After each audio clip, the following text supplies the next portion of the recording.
this lecture episode, first I shall deal with the different types of video camera and their essential features, and then we will learn how to select them. Video camera was initially used for electronic motion picture production by the television industry, but now it is commonly used in other applications as well. Video cameras designed for televisions were large and heavy, mounted on a pedestal, and wired to remote recorders placed in separate rooms. As technology improved, out-of-studio video recording was possible with portable video cameras and video recorders. Although the camera itself was compact, the need for a separate detachable recording unit often demanded a two-person's job during the shooting made on location. It was during 1970s VHS cassette recorder was introduced by Victor Company of Japan, that is JVC, and Betamax and Pneumatics were introduced Sony Corporation for mobile work. In 1982, Sony released the Cam Camcorder, a single camera recorder unit, eliminating the cable between the camera and the recorder, and thereby increasing the camera operator's freedom.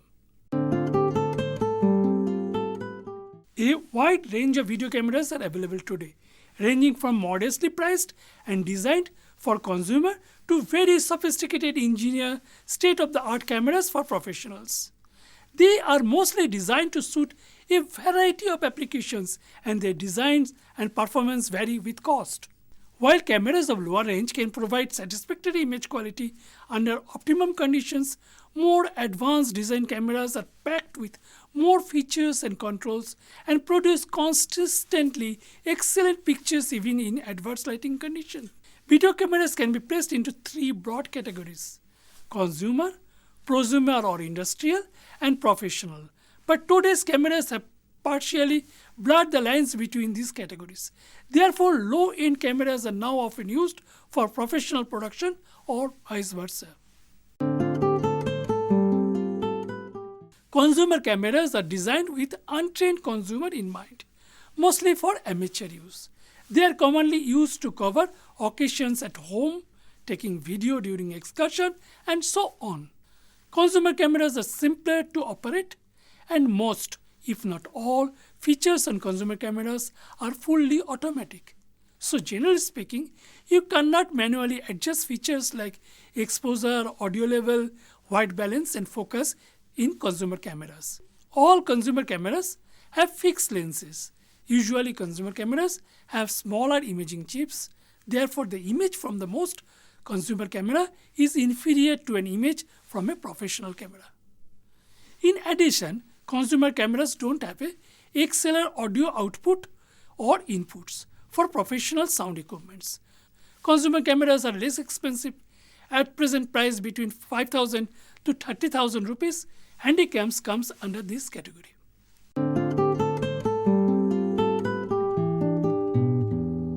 Handycam is a Sony Corporation's brand name. The name Handycam was initiated to emphasize the handy palm-sized nature of the camera, made possible by the new miniaturized tape format. Handycam was first introduced in 1985 as first Video 8 camcorder, replacing Sony's previous line of Betamax-based models. This was in marked contrast to the large shoulder-mounted cameras available before. Handycam is now available in high-quality Full HD and 4K format.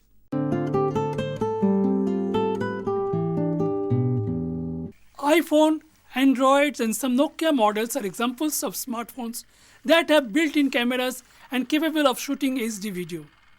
Smartphones are best suited to experimental films, music videos, and podcasts. In fact, right now, there is a movement of cell phones, cinema, filmmakers. Some people are even using smartphones for shooting short films and releasing in the web. In Search of Sugarman, a documentary which won Oscars in 2013, was reportedly shot on mobile phone cameras. Though there is a growing set of tools and apps designed to help make smartphones perform like a full-size video cameras, but mind it, they are not yet perfectly suitable for serious filmmaking.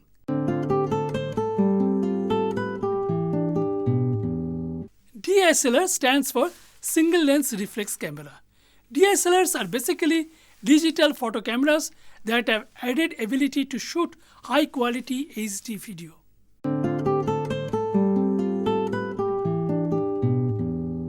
DSLR cameras have become widely popular in recent years because they had big beautiful imaging chip or sensor. Remember, imaging chips are like size of the film format. Bigger the sensor, the better the image resolution. So, DSLR cameras offer superior image quality over most prosumer cameras. Another outstanding feature of DSLR camera is that they all have interchangeable lens, which means you have much more flexibility.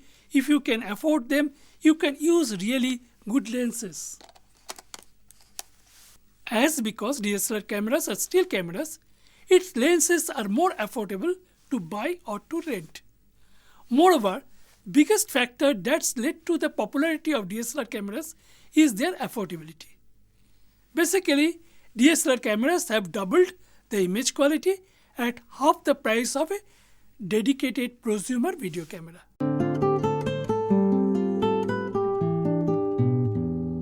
DSLR cameras are designed with still photos in mind, and video was added as an afterthought. Features like manual audio control, zebra stripe, judge to exposure, picking to judge focus, a motorized zoom control, all are non-existent in the world of DSLR cameras. Another major shortcomings of DSLR camera is that they don't have XLR audio inputs that provides the use of a professional mics and mixes.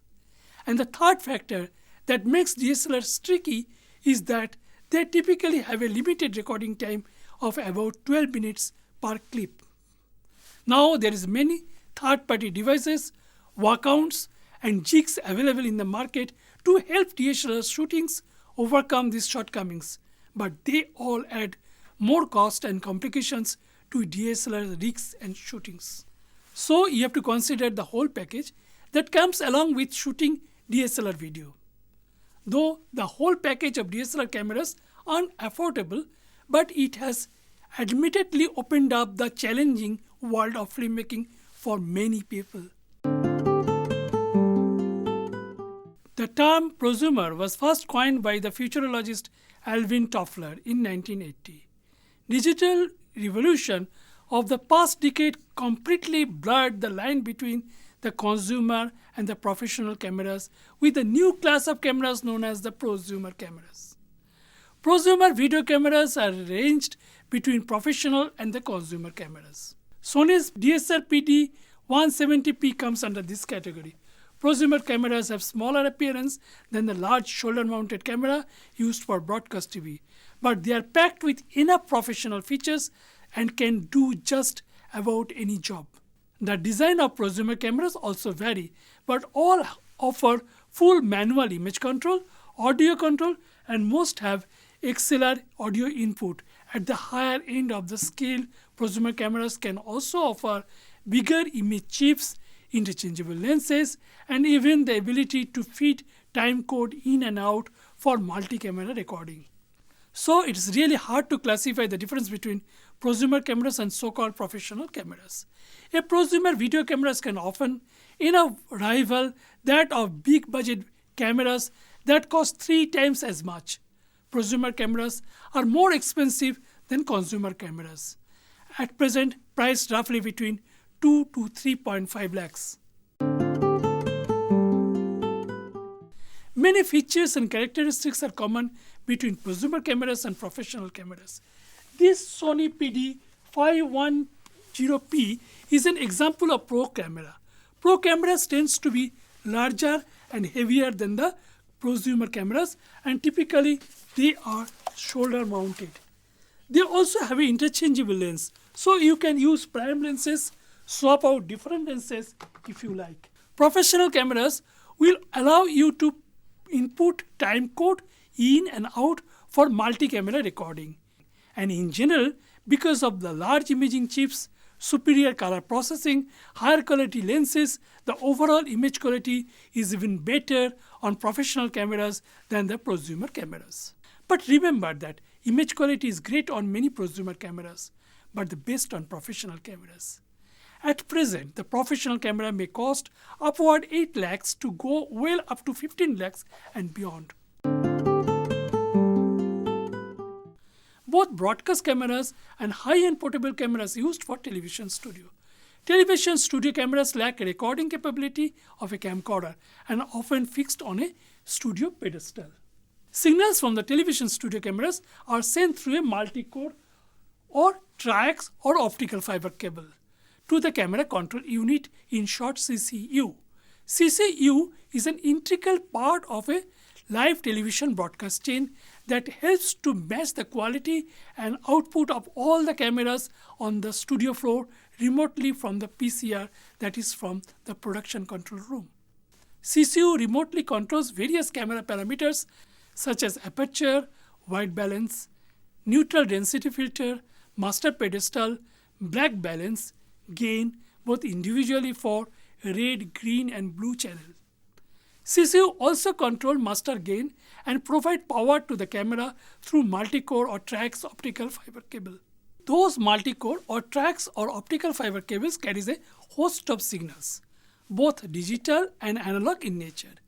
And those includes SDI, that is serial digital interface output, composite video, the entire video signals encoded into single signal, the component video, that is the unmixed video signals that comprise of chrominance and luminance and their components, audio out from camera microphone, Genlock out, that is the signal in the form of color burst to sync different video equipments of the production chain, return video, that is the feed of the final program out signal coming out from the vision mixture for the camera persons to observe what is going on the air and plan the next shot, intercom feedback that is used to communicate between the producers, camera persons and the floor manager, and tally light trigger to identify which camera is on air. High-end ENG and EFP cameras are capable of being converted from portable configuration into a studio-type camera head, complete with large viewfinder, a sophisticated zoom lens system. This Sony DXE D35P is an example of a convertible camera. The advantage of convertible camera is basically getting 2 cameras for the price of 1. On remote production, the camera can be used in portable configuration, and back in studio, it can be converted into a studio camera by hooking it to its camera control unit and operated like a studio camera.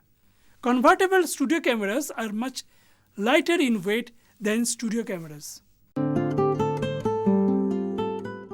PTZ is an abbreviation for pan, tilt and zoom movement options of the camera. PTZ is basically an unit that provides x-axis, y-axis and z-axis movement with remote control. PTZ units are sold separately without the cameras. When using with professional video cameras for television production, PTZs are referred as camera robotics. Other types of cameras are ePTZ or virtual pan tilt zoom VPTZ, where high resolution camera digitally zooms and pans into portions of the image with no physical camera movement.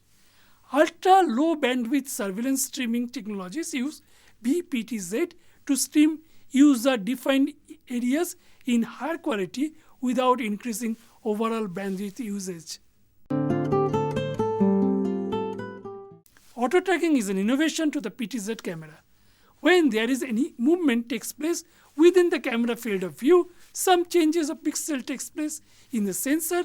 The camera immediately senses the pixel variation with the help of built-in firmware program and move the camera in an attempt to keep the pixel function zone in the center of the frame. This process results in the camera following the subject movement. The program also allows the camera to estimate the size of the moving object and estimate the distance from the camera. With this estimation, the camera also adjusts the lens focus automatically. Once the movement exits the camera field of view, the camera automatically returns to the pre-programmed or parked position until it senses the pixel variations and the process starts over again.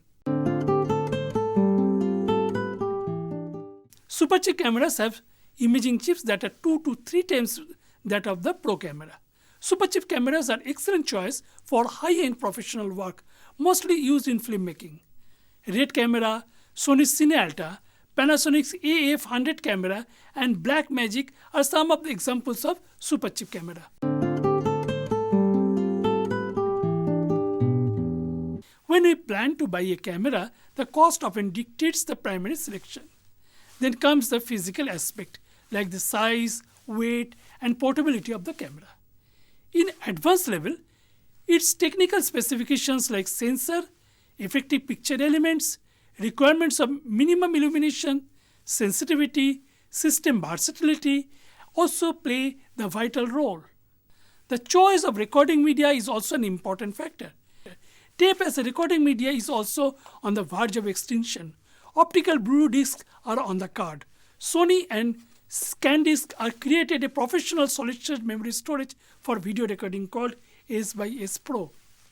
Panasonic has introduced P2, a professional plugin, a professional solid-state digital recording media in 2004, specially for electronic news gathering applications.